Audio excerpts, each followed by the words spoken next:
Mga boss, kaway-kaway naman dyan, walang iwanan. Welcome sa Pinataka Cooking Style natin mga boss. Magluluto po tayo ngayon ng sweet and sour na isda mga boss. Una, si isda ay prinitong buong giliw. Hanggang sa balat ay di na makakibot, tahimik.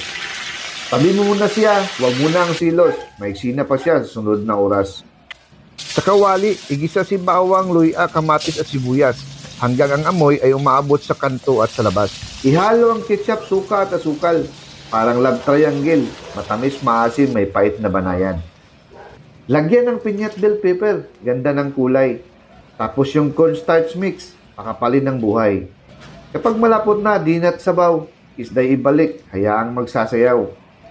Takpan ng ilang minuto, hanggang si isday malunod sa sarsat, emosyon nito. Tikman i-adjust kung kulang ang kilig. Kapag perfect na, ihaay na agad, selfie muna sa gilid. Tapos na! Ang isdang pasweet pero may asim ng tunay. Parang ex mong bumalik pero may sablay. Kaya sa lamesa siya'y bida ng gabi. Sweet and sour na isda, sarap na may hugot, promise, hindi chismis.